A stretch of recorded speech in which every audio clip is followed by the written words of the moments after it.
께서 잠깐 5월 24일 날 있는 모임에 대해서 광고 말씀 잠깐 해주시겠습니다. 집장님께서.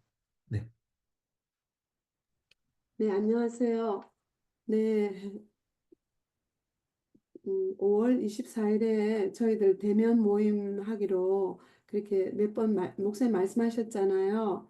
그래서 저희들 강의는 5월 14일이 이제 이번 학기 봄 전체 이제 마지막 하고 6월 1일부터 6월 30일까지 방학을 가질 거거든요.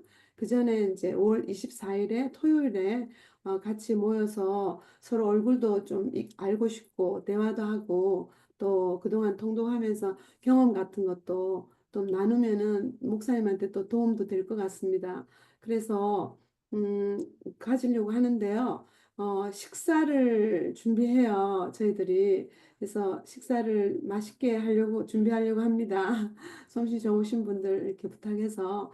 근데 만나서 먼저 식사를 하면서 교제를 좀 하고 서로 얼굴도 익히고 대화 좀 하고 그러고 나서 1시간 정도 식사하고 그 다음에 이렇게 서로 은혜를 나눔 시간을 가지려고 하거든요. 그래서, 어, 24일, 5월 24일인데 10시가 될지 11시가 될지 조금 더 목사님하고 의논해서 정해서 저희 카톡방에도 올려드리고 그리고 다음 시간에도 또 공지하겠습니다. 그렇게 해도 되겠죠? 네. 그리고 참석자들을요. 저희들이 좀 알고 싶어요. 인원 파악을 하고 싶거든요. 그래서 저한테 개인톡으로 제가 정영진입니다. 그래서 저에게 참석한다, 안 한다 천천히 생각하셔서 올려주시면 감사하겠습니다. 가능한 한 2주 정도까지 네, 올려주시면 감사하겠습니다. 네, 부탁드립니다. 목사님. 네, 감사합니다. 오늘 강의 바로 그냥 시작하도록 할게요. 오늘 13번째 시간인데요. 파워포인트 공유하도록 하겠습니다. 잠시만요.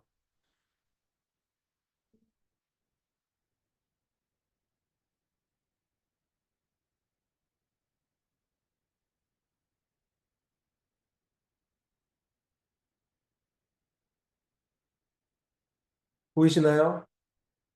네, 네, 시작하도록 하겠습니다. 오늘 13번째 시간이에요. 13번째 시간이고, 지난주에는 제가 어디 갔다 오느라 못 뵀죠. 그래서 뭐 보신 분도 계시겠지만 제가 지난 금요일 날 지난주 강의는 따로 유튜브에 올렸거든요. 그래서 혹시 못 보신 분들은 참고해서 보시면 되겠습니다.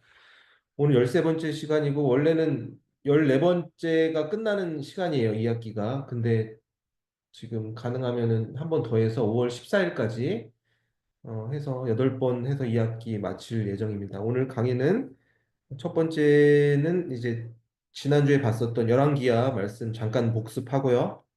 그리고 그 다음으로는 우리가 지금 읽고 있는 역대상 내용, 그래서 역대상을 이번 시간 전체 다 보도록 하겠습니다.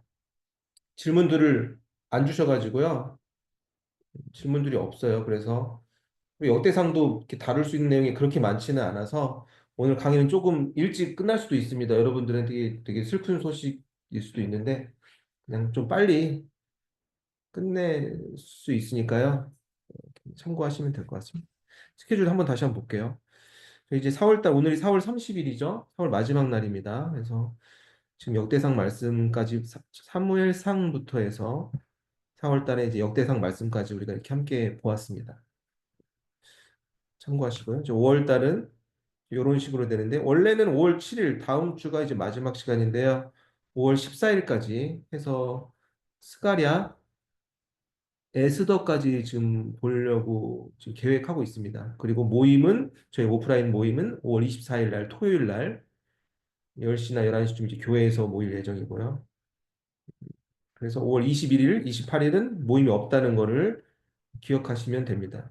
5월 달은 계속해서 성경 통독이 진행됩니다. 모임이 없더라도 진행되지만 6월 한 달은 방학입니다. 여러분들 성경 안 읽고 이제 좀 신앙에 도움이 되는 그런 책들을 읽으시든지 아무튼 그 시간을 이렇게 의미롭게 잘 준비하시기 바랍니다. 스케줄 이렇게 보시면 되고요. 복습하겠습니다. 첫 번째 이제 지난주에 함께 봤었던 열왕기하 내용 한번 복습해 볼게요. 먼저 열왕기하는 1장 1절에 이렇게 시작하죠. 아합 왕이 죽은 뒤에 하면서 시작하는 내용입니다. 북이스라엘의 가장 못된 왕이었던 이제 아합 왕, 아합이 죽은 다음에 그 분열된 이스라엘 왕국이 계속해서 어떤 식으로 이제 역사가 펼쳐지는지를 기록한 책이 열왕기 하의 내용이었는데요. 거기서 이제 중요한 인물들을 우리가 몇 명 봤습니다. 첫 번째로는 엘리야를 이어서 선지자 역할을 했던 엘리사 이야기를 우리가 함께 보았죠.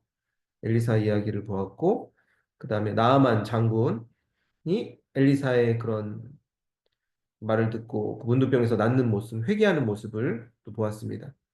그리고 남유다의 왕들 중에서 히스기야 왕이 그나마 하나님 보시기에 괜찮은 왕이었다. 하나님께 간절히 기도해서 그가 하나님께서 그의 기도를 들어줘서 그의 생명이 15년 연장되었다. 이제 그런 부분도 보았습니다.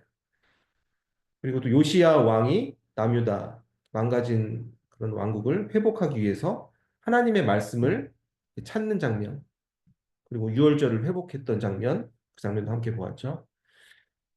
그래서 결국 남과 북으로 이스라엘 왕국이 쪼개졌는데 북이스라엘 먼저 망하게 됩니다. 그래서 북이스라엘 왕 마지막 왕은 호세아 왕이었었는데요. 지금 제가 말씀드린 왕 이름 다 안 외워도 되시니까요. 그냥 가볍게 이해하시면 됩니다. 그냥 북이스라엘이 먼저 망했다라고 그 정도만 이해하시면 될 것 같습니다. 근데 아수르에 의해서 북이스라엘 먼저 멸망하고 그 다음에 이제 좀 시간이 흘러서 남유다 왕국은 시드기야 왕 때 바벨론에 의해서 멸망이 되고 멋있게 졌던 성전 왕궁 다 파괴되고 바벨론으로 이제 포로로 끌려가게 되면서 열왕기야 내용은 끝나게 됩니다. 이 정도 내용을 우리가 지난주에 제가 이제 유튜브에 이제 올려드린 내용이고요.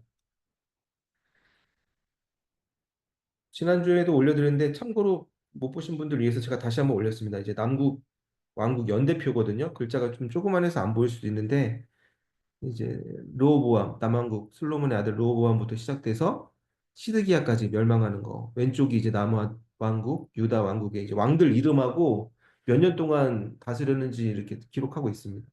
참고로 보시면 되고요. 북왕국이 먼저 멸망한 거예요. 그래서 이렇게 짧죠 왕들 그 연 리스트가 여로보암에서 시작해서 망했고, 그리고 북왕국이 더 못된 사람들이 많았어요. 북왕국이 더 안 좋았다 상태가. 그래서 아합 왕도 북왕국에 있었다. 그 남왕국 유다 왕국은 그래도 좀 괜찮은 왕들이 많이 있었는데 우리가 좀 주목해서 봐야 될 왕들은 여기 보시면은 히스기야 왕 있었고 요시야 왕이 있었다. 이 정도로만 기억하시면 됩니다. 그래서 보겠습니다. 그럼 우리 잠깐 이제 복습하는 느낌으로 우리가 보시면은 우리가 지금 창세기부터 해서 쭉 해서 보고 있잖아요. 함께 구약성경 내용을. 창세기부터 신명기까지는 우리가 흔히 기억하는 걸로 이제 모세오경이라고 하죠. 모세에 쓰여진 성경인데 총 5개로 이루어져 있습니다. 그리고 우리가 지금 보고 있는 이제 오늘 보게 될 뭐 열왕기하, 역대상, 역대하는 역사서 카테고리에 이제 속하는 성경입니다.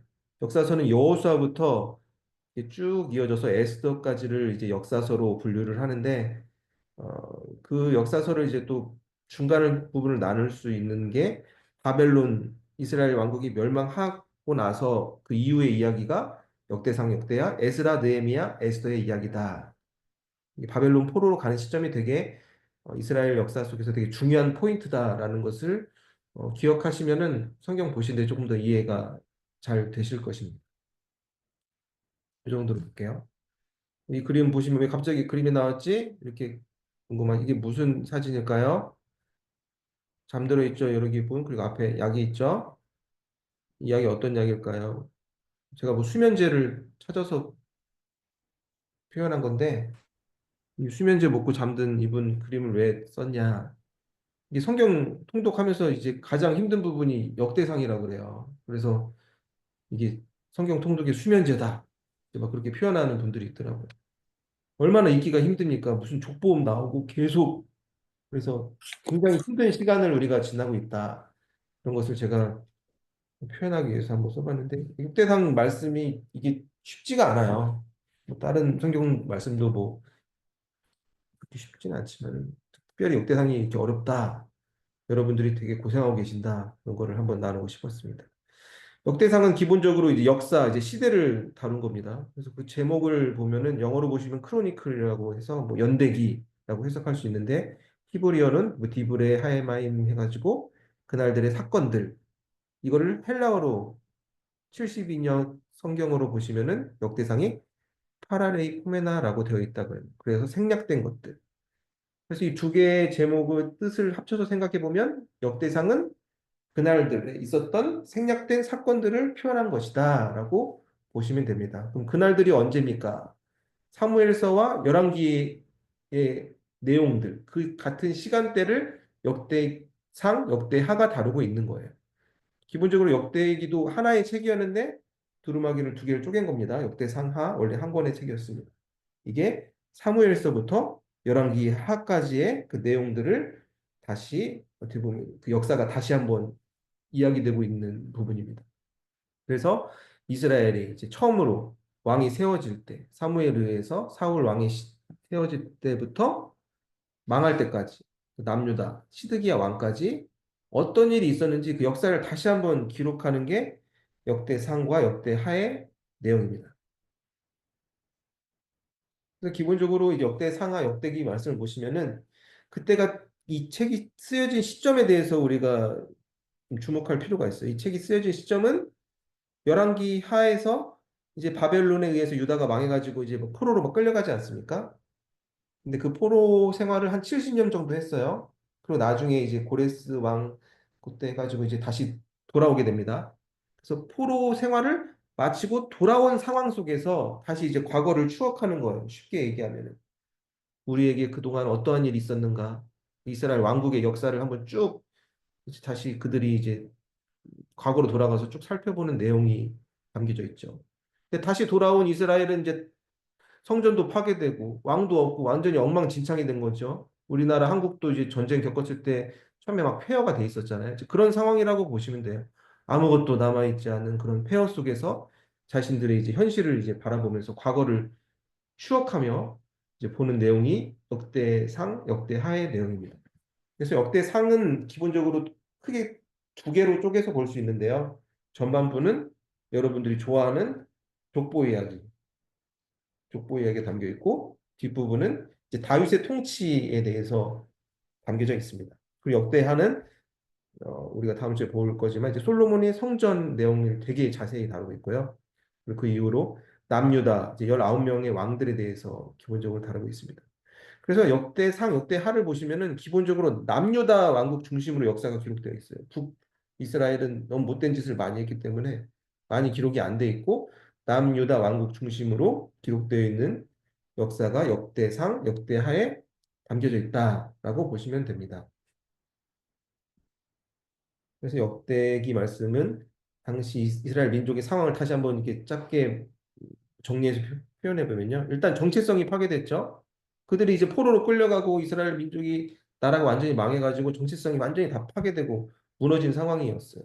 우리나라도 예전에 일본에 이렇게 지배당했을 때 막 이름도 뺏기고 언어도 뺏기고 이렇게 한국인이라는 그런 정체성이 완전히 사라졌었잖아요. 그런 비슷한 상황이라고 보시면 돼요.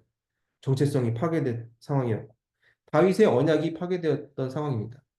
다윗의 언약이 무엇인지는 제가 잠시 뒤에 다시 한번 봐드릴게요. 하나님의 약속이 파괴됐던 그런 모습이니까. 그리고 세 번째로는 그 힘들게 예쁘게 만들었던 다윗이 계획하고 그 아들 솔로몬이 만들었던 예루살렘 성전도 파괴됐고 그 신앙에 어떻게 보면 굉장히 중요한 역할을 했던 담당하였던 성전도 파괴됐고 이스라엘 나라 전체가 모든 게 지금 다 파괴된 시점이 역대기를 이제 기록한 그때 상황이었다라고 볼 수 있습니다. 그러면 다윗의 언약이 무엇이었냐? 우리가 사무엘하 7장 9절, 16절 하나님께서 어떤 약속을 주셨었는지 다시 한번 기억하는 마음으로 함께 읽어보시겠습니다. 함께 읽겠습니다. 시작. 내가 가는 모든 곳에서 내가 너와 함께 있어 내 모든 원수를 내 앞에서 멸하였은즉 땅에서 위대한 자들의 이름같이 내 이름을 위대하게 만들어 주리라. 내 집과 내 나라가 내 앞에서 영원히 보존되고 내 왕위가 영원히 경고하리라 하셨다 하라. 아멘. 하나님께서 다윗에게 이렇게 약속해 주신 거예요. 내 이름을 위대하게 하고 네 왕위가 영원히 보존될 것이다 했는데 지금 상황 보면 뭐 왕도 없어지고 나라도 파괴되고 모든 것이 다 무너진 상황이잖아요. 그래서 이 다윗의 언약을 어떻게 보면은 사라진 상황이라고 볼 수 있습니다. 그때만 보면. 근데 그래서 역대기, 역대상, 역대하 말씀을 보시면은 이 이스라엘 왕국의 역사가 그냥 인간적인 관점에서 기록된 것이 아니라 하나님 관점에서 기록되었다라고 볼 수 있죠. 그런데 그래서 좀 희망의 메시지가 담겨져 있습니다. 지금 현실은 고통스럽고 성전도 파괴되고 나라가 완전히 망해서 왕도 없고 그러지만 하나님 주시는 희망의 메시지가 역대기에 담겨져 있는 것입니다. 근데 같은 시대를 이제 기록한 사무엘 상하, 열왕기 상하와 이제 다른 점이 분명히 있어요. 같은 시대를 기록했지만 무엇이 다른지를 우리가 한번 주목해서 보면 첫 번째로는 그 이스라엘의 왕국의 역사가 이렇게 뭔가 이제 뭐라 그래야 되나? 그러니까 사실을 이렇게 나열한 것이 아니라 이제 해석되어 있는 거예요. 그때 어떠한 의미를 가지고 있었는지 그 역사 가운데서 해석이 담겨져 있다. 그리고 주목해서 다뤘던 게 그들이 성전 재건과 신앙 회복을 위해서 이게 담겨져 있다. 이 역사를 다시 한번 기억하는 거다. 목표가 있는 거예요. 무너진 성전을 제공하고 무너진 그런 신앙을 회복하기 위한 목적이 역대기에 담겨져 있다. 그리고 남유다 중심의 역사가 기록되어 있다. 정도로 보시면 됩니다. 그래서 역대상 1장을 보시면은 처음에 이렇게 시작해요. 역대상 1장 1절에서 4절까지의 말씀 한번 같이 읽어보겠습니다. 시작. 아담, 셋, 에노스, 게난, 마할랄레, 야렛, 에녹, 무두셀라, 라멕, 노아, 셈, 함과 야벳은 조상들이라. 아멘. 처음을 딱 이렇게 시작해요. 아담부터 시작하죠. 갑자기 왜 족보가 나오나? 이렇게 힘들게 왜 족보 이야기를 하나, 이분들이 생각할 수 있는데 그 이유에 대해서 생각할 수 있어요. 근데 족보의 처음이 누구부터 시작합니까? 아담부터 시작하죠. 우리가 잘 아는 창세기에 등장하는 아담. 아담은 하나님이 창조하신 처음 인간이죠. 아들이죠. 그리고 노아, 아브라함 쭉 나오는데 이분들이 이스라엘 사람들이 갑자기 족보 얘기를 왜 시작하냐면은 자신들의 뿌리가 어디 있는지 이제 생각해 보게 되는 거예요. 우리가 어떤 사람들이었지? 우리 아버지, 할아버지, 우리 이 조상들이 어떤 사람들이었지를 먼저 기억하게 되는 것입니다. 그래서 자신들이 하나님의 자녀이고 하나님께 선택받은 사람들이었다는 것을 다시 한번 기억하기 위해서 족보의 말씀부터 시작하는 것입니다. 우리가 지금 현실을 다 무너졌지만 사실 우리가 하나님께 선택받은 민족이었는데 그것을 기억하기 위해서 아담부터 시작해서 쭉그 재미없는 그 이름들이 쭉 이제 나열되는 거예요. 그래서 족보가 담겨진 이유에 대해서 우리 이렇게 이해하시면 될 것 같습니다. 계속 볼게요. 그래서 약대상 1장부터 3장까지 보시면은 이제 아담부터 이제 시작된 쭉 족보가 어디까지 이어질까요? 지금 이제 포로에서 돌아온 상황, 그때까지 이야기하게 됩니다. 시드기야 왕 망해서 포로 갔다가 다시 돌아왔는데 이제 그때까지 이어진 이제 그 부모님들의 아버지 이름들이 막 쭉 기록되어 있어요. 그래서 역대상 3장 말씀, 16절, 17절 말씀, 19절 말씀. 이건 그냥 보세요, 눈으로. 그러면은 16절 말씀 보시면 시드기야라고 되어 있죠? 시드기야가 남유다 왕국의 마지막 왕이었잖아요. 마지막 왕의 이름도 족보에 있고 그리고 사로잡혀 갔다 17절에 표현되어 있는 거 보면은 이제 바벨론의 포로로 갔던 사람들의 이름도 기록되어 있고 19절에 보시면은 이제 좀 주목해야 될 이름이 수룹바벨이 나와요. 나중에 보게 되는데 수룹바벨은 떠한 일을 했냐면은 예루살렘 성전을 재건하는데 되게 중요한 역할을 했던 사람의 이름도 여기 기록되어 있다. 족보에 이런 중요한 인물들이 담겨져 있다라는 것을 기억하시면 됩니다. 그리고 이어서 역대상 4장부터는 이제 이스라엘 야곱의 12지파에 대한 족보들이 쭉 이어서 나옵니다. 그런데 어디부터 시작하냐 보면은 처음 역대상 1장에서는 아담부터 시작했었잖아요. 근데 역대상 4장에는 무엇부터 시작합니까? 4장 1절 말씀 같이 한번 읽어볼까요? 함께 있습니다. 시작. 유다의 아들들은 베레스와 헤스론과 갈미와 풀과 소발이라. 아멘. 처음을 보셔야 돼요. 처음이 항상 중요해요. 유다의 아들들은 그 이스라엘 12지파 족보를 시작하는데 유다부터 시작합니다. 그럼 왜 유다부터 시작했는지를 우리가 또 해석할 필요가 있습니다. 그리고 우리 예전에 봤던 건데 야곱의 부인들하고 12명의 이제 아들들 쭉 나온 제가 표예요. 여러분들 다 기억하시죠? 그런데 여기 보시면은 12명의 아들 중에서 이렇게 빨갛게 네모나게 친 분들 보이시죠? 레위랑 여기 둘. 이렇게 왜 네모나게 쳤을까요? 뭐라고 중얼거리시는데 안 들립니다. 아무튼 친 이유는 우리가 가나안 땅 갔을 때 12개 지파를 나눴잖아요. 땅을 그렇게 이렇게 한 명씩 줬잖아요. 그 조상들의 이름 가지고. 근데 그 땅을 주지 않았던 인물들이 레위랑 레위가 안 줬었고 요셉 대신에 요셉의 아들들 에브라임, 므낫세가 그 땅을 이렇게 받게 돼서 가나안 땅 갔을 때 그 야곱의 그 아들들 조상들의 이름으로 이렇게 땅을 나눠 가졌다는 것을 우리가 예전에 보았잖아요. 그래서 이 12지파에 대한 족보가 역대상 4장에 자세하게 나옵니다. 그런데 왜 유다부터 나오냐 그러면은 여기 보시면은 장자가 루벤 아니야, 루벤. 이게 지금 맨 위가 제일 장자거든요. 루벤인데 왜 루벤부터 안 하고 왜 유다부터 족보를 기록했냐라는 그런 질문을 우리가 할 수 있어야 돼요. 성경을 잘하면 할 수가 있는데 모르면은 뭐 상관없죠. 루벤이든 유다든 뭔지 모르니까 무슨 상관이야 이렇게 할 수 있는데 왜 12지파의 족보를 유다부터 했냐 보시면은 우리가 창세기 들어가 볼게요. 창세기 49장에서 야곱이 죽기 전에 이제 그 자식들 축복하는 장면이 있거든요. 그 장면을 한번 우리가 다시 한번 기억해 보겠습니다. 49장 3절에서 8절까지 3, 4, 5절, 8절 천천히 한번 읽어 보시겠습니다. 시작. 르우벤아 너는 내 장자요 내 능력이요 내 기력의 시작이라 위풍이 월등하고 권능이 탁월하다마는 물에 끓음 같았은즉 너는 탁월하지 못하리니 네가 아버지의 침상에 올라 더럽혔음이로다 그가 내 침상에 올랐었도다 시므온과 레위는 형제요 그들의 칼은 폭력의 도구로다 유다야 너는 내 형제의 찬송이 될지라 내 손이 내 원수의 목을 잡을 것이요 내 아버지의 아들들이 내 앞에 절하리로다 아멘. 간단하게 보면 그 아버지 얘기하잖아. 아버지가 르우벤한테 장자인데 원래 이 르우벤이 그 아빠 침대에 올라가서 그 아빠 부인하고 잤잖아요. 그래가지고 장자 이거를 잃어버리게 된 거예요. 네가 능력 탁월하지만 아버지 침상에 올라 더럽혔으므로다. 그래서 르우벤 장자 탈락. 그럼 두 번째 시므온과 레위 있었잖아요. 근데 얘네들도 탈락됐어요. 왜 그랬냐? 그때 그 야곱의 딸이었던 디나를 그 이방 민족이 강간하잖아요. 근데 이둘 시몬과 레이가 가서 잔인하게 칼로 죽였기 때문에 얘네 이분들도 장자 탈락. 그래서 서열 네 번째 있던 유다가 장자권을 획득하게 되었다. 이스라엘 12지파의 장자의 역할을 감당하게 되었다. 이게 되게 중요한 포인트예요. 그래서 유다부터 족보가 시작되게 됩니다. 그래서 역대상 4장부터 이어지는 12개 지파, 이스라엘 지파 족보의 특징을 보시면은 근데 야곱의 아들들 12명이 다 나온 게 아니라 스불론하고 단 지파는 나오지 않습니다. 왜냐하면 바벨론에서 포로로 갔다가 귀환을 왔을 때 이 둘 지파는 없었다고 해요. 그리고 크게는 유다 지파와 베냐민 지파 중심으로 족보가 기록되어 있습니다. 그리고 레위 지파 후손들에 대한 족보도 자세하게 나오는데요.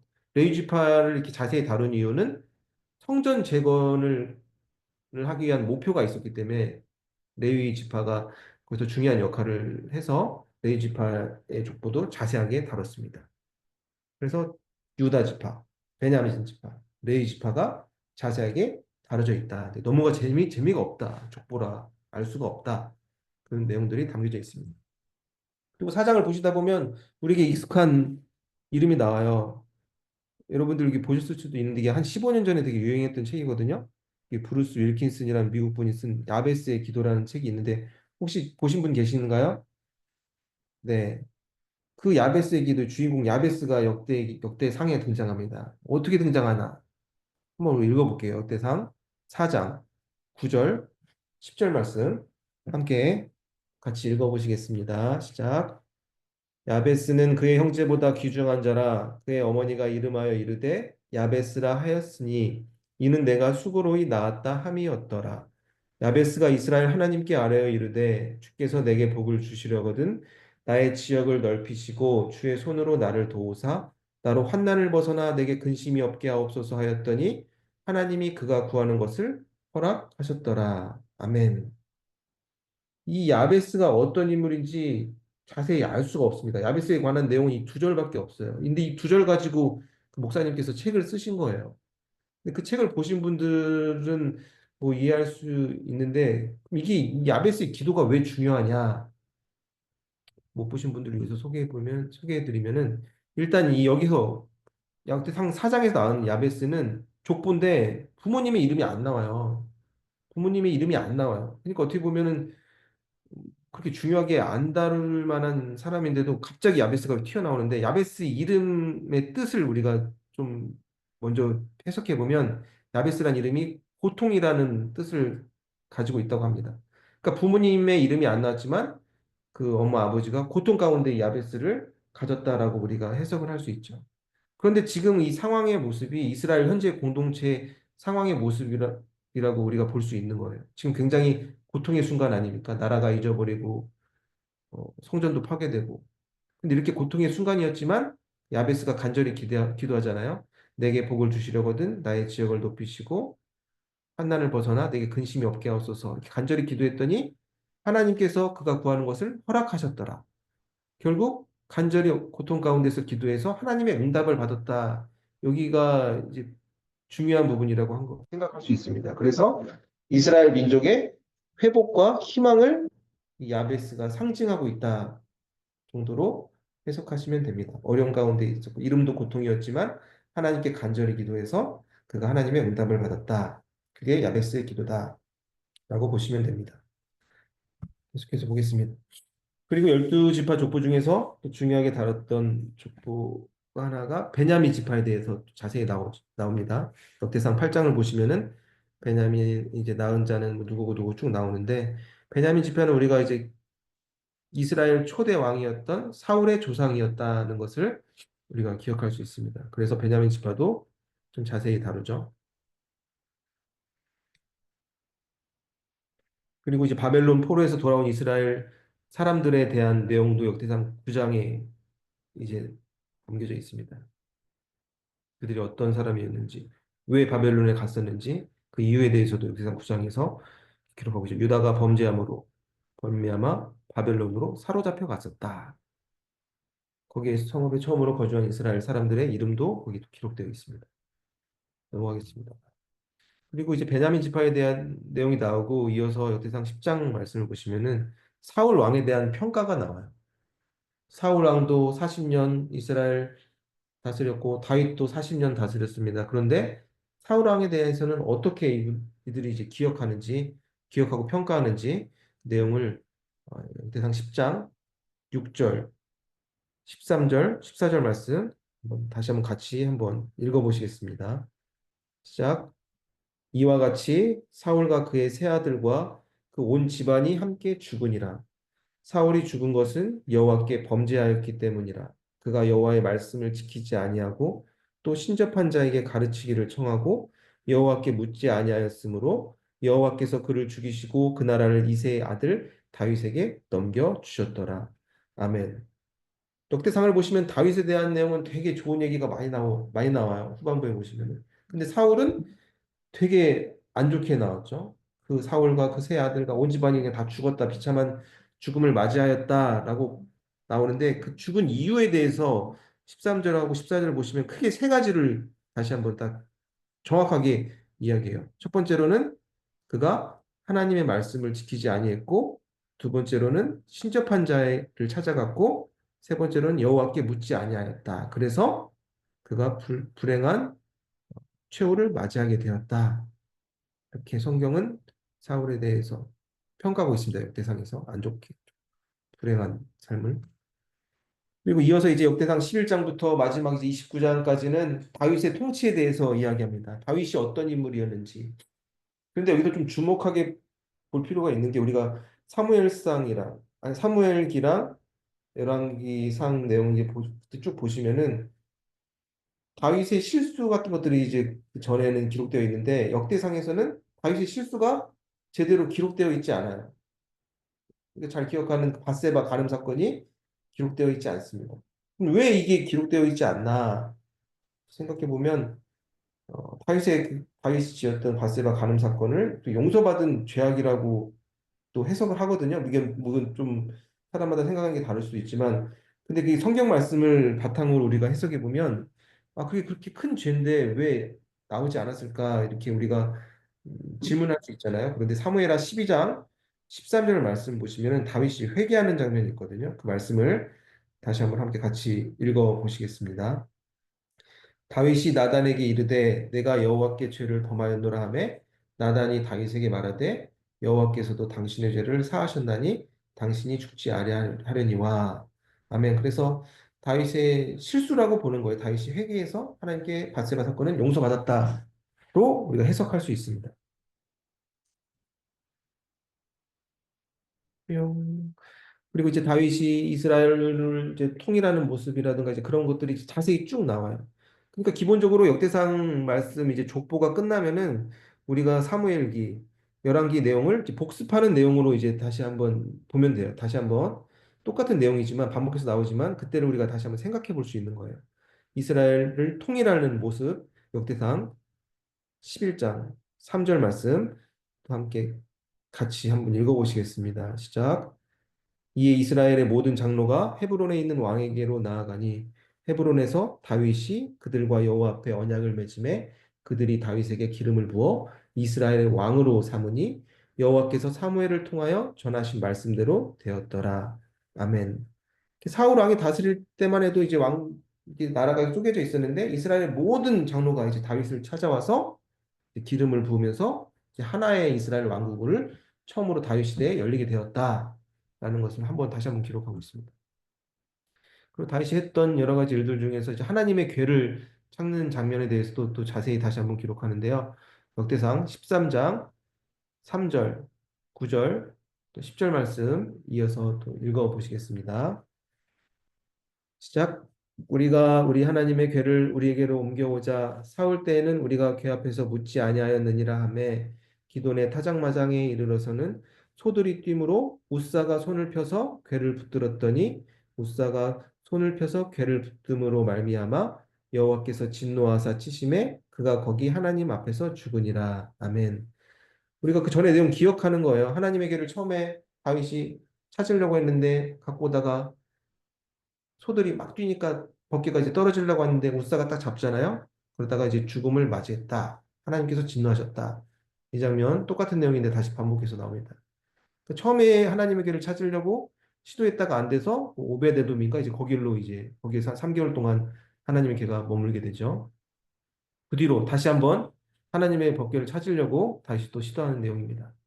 역대상 15장 1절, 2절 말씀 또 함께 같이 읽어보시겠습니다. 시작. 다윗이 다윗 성에서 자기를 위하여 궁전을 세우고 또 하나님의 궤를 둘 곳을 마련하고 그것을 위하여 장막을 치고 다윗이 이르되 레위 사람 외에는 하나님의 궤를 맬 수 없나니 이는 여호와께서 그들을 택하사 여호와의 궤를 메고 영원히 그를 섬기게 하셨음이라 하고 아멘.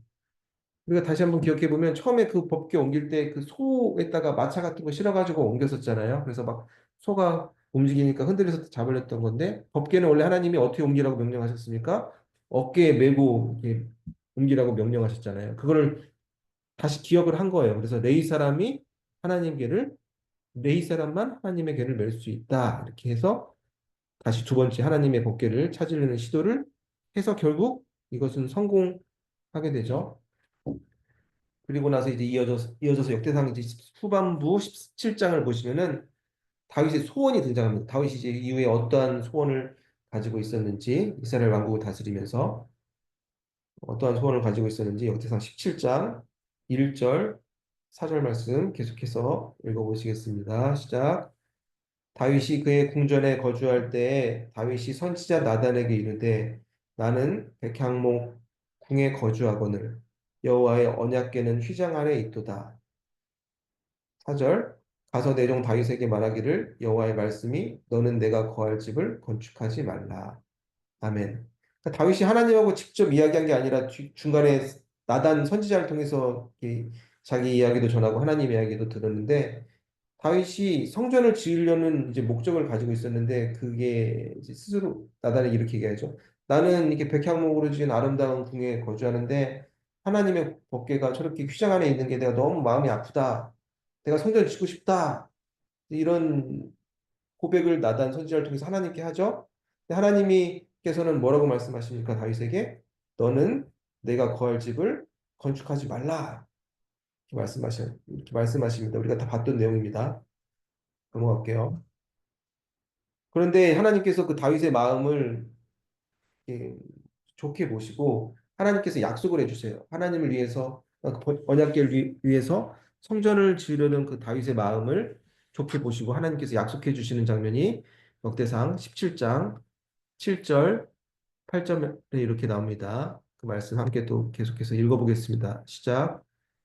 또한 내 종 다윗에게 이처럼 말하라. 만군의 여호와께서 이처럼 말씀하시기를 내가 너를 목장 곧 양떼를 따라다니던 데에서 데려다가 내 백성 이스라엘의 주권자로 삼고 내가 어디로 가든지 내가 너와 함께 있어 내 모든 대적을 내 앞에서 멸하였은즉 세상에서 존귀한 자들의 이름 같은 이름을 내게 만들어 주리라. 아멘. 하나님께서 말씀하시는 거죠. 네가 원래 양치는 목자였는데 내가 너를 왕을 만들고 근데 네가 또 법궤를 위해서 또 성전까지 지으려는 그런 귀한 마음을 가지고 있으니까 내가 너를 어디로 가든지 내가 너와 함께 있을 것이다. 그리고 너를 존귀한 자의 이름을 너로 너의 이름을 존귀하게 만들어 줄 것이다. 하나님께서 다윗에게 이렇게 약속하셨습니다. 그 약속의 장면이 역대상 17장에 나옵니다. 하나님의 그 약속을 듣고 다윗이 기뻐하죠. 다윗이 이제 감사를 이제 표현하는 장면입니다. 하나님 감사합니다. 이렇게 표현한 장면이 또 후반부에 나옵니다. 17장 23절 24절 말씀 또 읽겠습니다.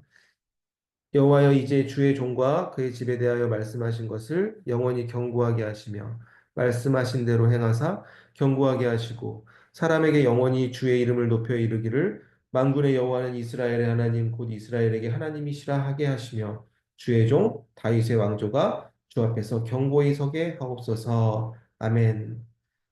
다윗이 하나님의 그 약속을 듣고 너무 기뻐서 하나님이 말씀하신 거 그대로 이루게 해주세요. 그래서 주 앞에서 경고에 서게 해주세요. 다윗이 감사의 기도를 올리는 장면이 또 대상 17장에 등장합니다.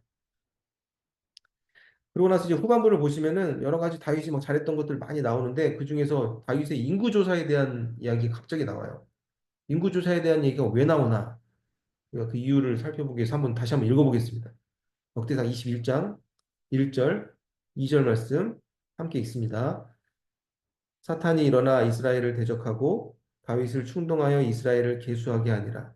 다윗이 요압과 백성의 지도자들에게 이르되 너희는 가서 브엘세바에서부터 단까지 이스라엘을 계수하고 돌아와 내게 보고하여 그 수요를 알게 하라 하니 아멘. 21장 1절을 보시면 이렇게 시작하죠. 사탄이 일어나서 다윗을 충동하게 했다. 그래서 이스라엘을 계수하게 했다. 그러니까 다윗이 사탄의 유혹에 넘어졌다 써서 인구 조사를 하게 된 것이다라고 이렇게 표현하고 있습니다.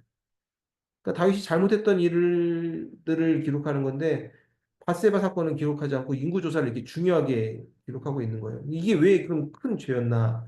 인구 조사를 했던 이유가 무엇인지 우리가 생각해 봐야죠.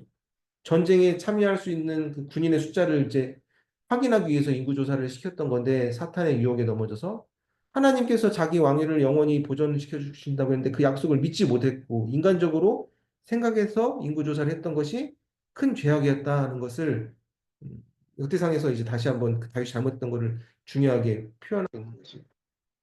사탄이 충동해서 다윗이 그 유혹에 넘어져서 이스라엘을 인구조사했다. 이 부분이 역대상 21장에 나옵니다. 인구조사에 대한 하나님의 심판, 어떤 심판을 하셨습니까? 21장 14절을 보시면은 전염병 일으켜서 7만 명이 죽게 되고.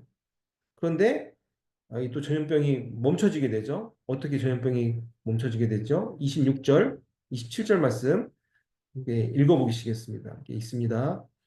다윗이 거기서 여호와를 위하여 제단을 쌓고 번제와 화목제를 드려 여호와께 아뢰었더니 여호와께서 하늘에서부터 번제단 위에 불을 내려 응답하시고 여호와께서 천사를 명령하심에 그가 팔을 칼집에 꽂았더라.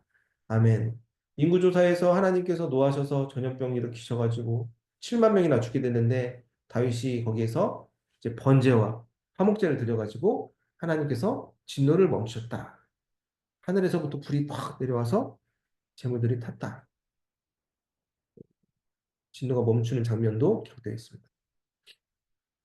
그리고 22장부터는 이제 성전 건축 과정에 대해서 이야기를 합니다. 실질적으로 다윗이 성전을 건축을 하지 않았지만 모든 그 성전을 건축하기 위한 준비를 자세하게 했다. 그 내용이 명대상에 나옵니다. 22장 8절, 9절 말씀 계속해서 또 천천히 읽어볼게요. 함께 있습니다. 시작. 여호와의 말씀이 내게 임하여 이르시되 너는 피를 심히 많이 흘렸고 크게 전쟁하였느니라. 내가 내 앞에서 땅에 피를 많이 흘렸은즉 내 이름을 위하여 성전을 건축하지 못하리라. 보라 한 아들이 내게서 나리니 그는 온순한 사람이라 내가 그로 주변 모든 대적에게서 평온을 얻게 하리라. 그의 이름을 솔로몬이라 하리니 이는 내가 그의 생전에 평안과 안일함을 이스라엘에게 줄 것임이니라. 아멘. 다윗이 성전을 건축하지 못한 이유에 대해서 하나님께서 분명히 이제 다윗에게 말씀해 주신 거예요. 네가 내 앞에서 땅에 피를 많이 흘렸은즉 내 이름을 위하여 성전을 건축하지 못할 것이다. 전쟁 많이 해서 사람 많이 죽였기 때문에 너는 네가 성전 건축하고 싶지만 너는 못한다. 하지만 너의 아들이 너 대신에 성전을 건축할 것이다. 이제 약속해 주시는 장면이 22장에 등장합니다. 그리고 그 이후에 23장부터는 성전을 이제 디자인하고 이제 모든 다윗이 막 뭐라 그러지? 성전을 이제 봉사하는 사람들의 그런 일의 직무를 이제 또 바꾸는 일 그런 일들에 대해서도 자세히 표현하는 나오는 장면이 있습니다. 23장 24절 26절 말씀 계속해서 한번 읽어보겠습니다. 이는 다 레위 자손이니 그 조상의 가문을 따라 계수된 이름이 기록되고 여호와의 성전에서 섬기는 일을 하는 20세 이상 된 우두머리들이라. 레위 사람이 다시는 성막과 그 가운데에서 쓰는 모든 기구를 낼 필요가 없다 한지라. 아멘. 원래 레위 자손들은 막 성막도 옮기고 그러면 제사 지내는데 어, 그런 모든 중요한 일을 담당했던 자손들이었는데 원래는 레위 자손들이 30세 이상이 되면 그런 일을 참여할 수 있었습니다. 그런데 다윗이 20세 이상으로 그 연령을 낮추게 되죠. 그러면서 하는 말이 26절을 보시면은 예전에는 막 성막도 들고 다니고 막 그랬는데 이제 움직일 필요가 없으니까 메고 다닐 필요가 없으니까 그들의 일을 바꿔주는 성전 안에서 해야 될 일들에 대해서 지목해주는 그런 일들 그런 내용들이 23장에 나옵니다. 레위 자손의 어떤 일을 담당하게 되는지 명령하는 일들이 나옵니다. 그리고 또 제사장 직분을 막 나누는데요. 어떤 식으로 나누는지 보시면은 역대상 24장 보시면은 그 성전 안에서 일들. 그러니까 쉽게 얘기하면 교회 안에서 일들을 담당하는 사람들이 많이 있잖아요. 어떤 식으로 나누는지 24장 5절은 이렇게 표현하고 있습니다. 함께 또 이 부분 읽어볼게요. 시작.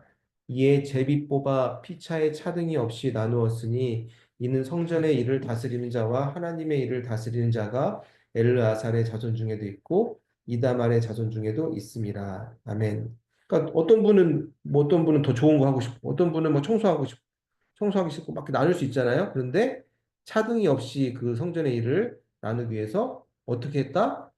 제비 뽑았다. 제비 뽑아서 서로 사람 시험 드는 사람이 없게끔 이런 일을 진행하였다. 좋습니다. 그리고 다윗이 했던 일 중에 하나가 이제 찬양팀 만들었어요. 찬양팀. 어떻게 조직했는지 찬양팀 만드는 순간도 한번 보겠습니다. 그래서 25장 1절 말씀 계속해서 읽겠습니다. 시작. 다윗이 군대 지휘관들과 더불어 아삽과 헤만과 여두둔의 자손 중에서 구별하여 섬기게 하되 수금과 비파와 재금을 잡아 신령한 노래를 하게 하였으니 그 직무대로 일하는 자의 수요는 이러하니라. 하나님을 찬양하는 사람들 직분을 이렇게 다 이렇게 주는 장면이죠. 그리고 악기도 이렇게 만들고 찬양팀 조직했다. 내용 볼 수 있습니다. 그 다윗이 성전 건축을 디자인한 후 이제 지시하는 내용이지 어떻게 이제 성전을 건축해야 될지 다윗이 어떻게 지시했는지 역대상 이제 거의 다 끝나가요. 28장 6절, 7절 말씀 계속해서 함께 읽겠습니다. 시작. 내게 이르시기를 내 아들 솔로몬 그가 내 성전을 건축하고 내 여러 뜰을 만들리니 이는 내가 그를 택하여 내 아들로 삼고 나는 그의 아버지가 될 것임이라. 그가 만일 내 계명과 법도를 힘써 준행하기를 오늘과 같이 하면 내가 그의 나라를 영원히 경고하게 하리라 하셨느니라. 이어서 볼게요. 그래서 다윗이 성전을 사모하는 마음을 가지고 있었어요. 하나님의 성전을 자기는 근데 그런 마음만 가지고 결국 성전이 완성되는 건 보지 못했지만 성전을 사모하는 마음을 다윗이 가지고 있었다는 것이 역대상 28장에 기록되어 있습니다. 29장 내용도 한번 읽어볼게요. 1절, 2절, 3절 말씀 천천히 힘내서 읽겠습니다. 시작. 이 성전은 사람을 위한 것이 아니요 여호와 하나님을 위한 것이라. 내가 이미 내 하나님의 성전을 위하여 힘을 다하여 준비하였나니 곧 기구를 만들 금과 은과 녹과 철과 나무와 또 마노와 가공할 검은 보석과 채석과 다른 모든 보석과 옥돌이 매우 많으며 성전을 위하여 준비한 이 모든 것 외에도 내 마음이 내 하나님의 성전을 사모함으로 내가 사유한 그 문으로 내 하나님의 성전을 위하여 드렸노니 하나님의 성전을 사모하는 마음을 가지고 있었습니다. 그런데 이게 성전이 사람을 위한 것이 아니라 하나님을 위한 것이다. 다윗이 이야기했죠. 온 힘을 다해서 뭐 보석들이라고 그런 거 다 준비해서 하나님의 성전을 준비했던 다윗의 모습을 볼 수 있습니다. 그리고 이런 다윗의 명령에 순종하는 이스라엘 백성들의 모습을 볼 수 있어요. 이 성전 만들기 위해서 다윗 혼자 힘으로 할 수 없잖아요. 이스라엘 백성들의 힘이 필요한데 그들이 어떻게 합력해서 하나님의 뜻을 이루는지 역대상 29장 5절, 6절, 9절 말씀 계속해서 읽어보시겠습니다. 시작. 금은 그릇을 만들며 장인의 손으로 하는 모든 일에 쓰게 하였노니 오늘 누가 즐거이 손에 채워 여호와께 드리겠느냐 하는지라. 이에 모든 가문의 지도자들과 이스라엘 모든 지파의 지도자들과 천부장과 백부장과 왕의 사무관이 다 즐거이 드리되 백성들은 자원하여 드렸으므로 기뻐하였으니 곧 그들이 성심으로 여호와께 자원하여 드렸으므로 다윗 왕도 심히 기뻐하니라. 아멘. 이 부분 뭐 팀장님하고 이야기하면서도 저도 다시 한번 느꼈던 건데 다윗이 그만큼 백성들에게 신망을 얻은 거예요. 하나님을 이렇게 사모하고 하나님을 향한 뜨거운 마음이 있으니까 그 백성들도 다 자원해가지고 즐거운 마음으로 보석도 가져오고 성심으로 여호와께 자원을 드려서 백성들도 기쁜 마음으로 성전 건축하는 데 참여했다. 아름다운 모습이 담겨져 있다. 이 부분이 담겨져 있습니다. 그리고 이제 다윗이 마지막에 이제 감사 기도를 드리는 장면이 29장에 나오는데요. 어떠한 감사 기도를 드렸는지 우리가 보겠습니다. 29장 15절, 16절 말씀 계속해서 읽겠습니다. 우리는 우리 조상들과 같이 주님 앞에서 이방 나그네와 거류민들이라 세상에 있는 날이 그림자 같아서 희망이 없나이다. 우리 하나님 여호와여 우리가 주의 거룩한 이름을 위하여 성전을 건축하려고 미리 저축한 이 모든 물건이 다 주의 손에서 왔사오니 다 주의 것이니이다. 아멘. 세상에 있는 날은 세상은 희망이 없다.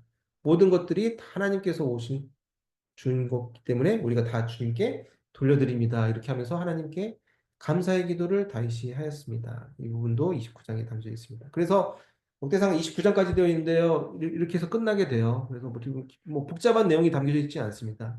목대상 내용을 다시 한번 정리해서 보시면은 바벨론 포로에서 돌아온 이스라엘 백성들, 폐허가 된 이스라엘 안에서 이제 과거를 추억하면서 희망의 메시지가 전겨지는 거예요. 근데 그 시작은 족보부터 시작하죠. 아담부터 시작합니다. 하나님께서 만드신 그 아담의 우리가 후예다. 하나님의 자녀다. 그들의 정체성을 회복하기 위해서 그들의 과거를 이제 추억합니다. 그러면서 다윗의 언약을 다시 한번 기억하죠.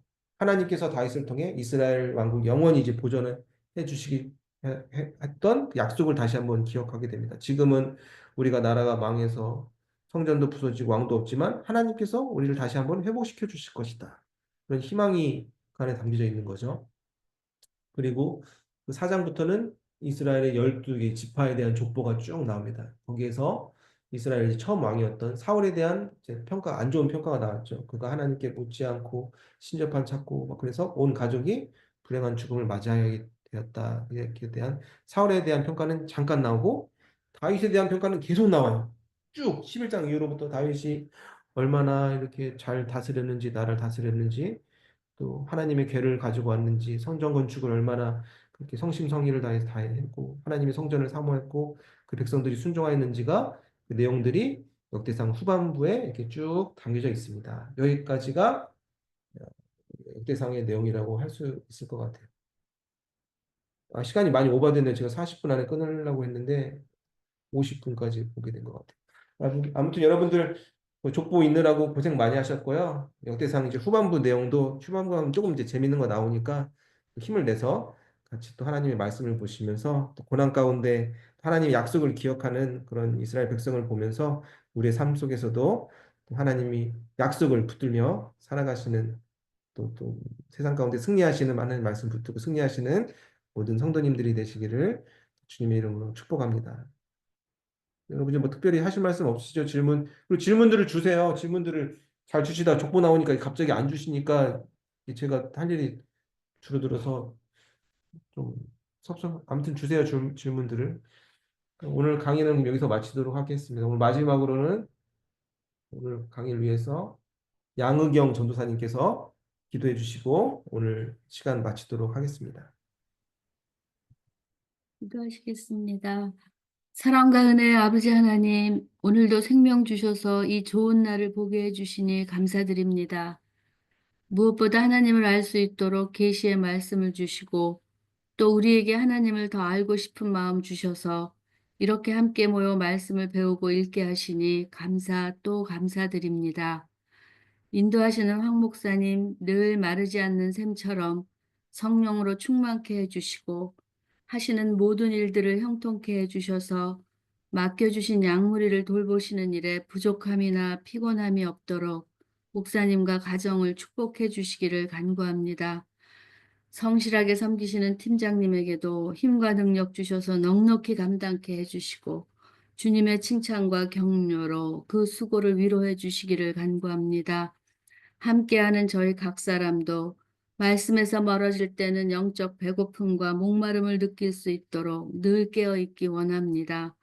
성령님께서 친히 말씀으로 이끌어 주시고 저희의 눈과 귀와 마음을 열어 주셔서 보고 듣고 깨닫는 말씀의 능력으로 주님께 순종하는 삶 살 수 있기를 간절히 소원합니다.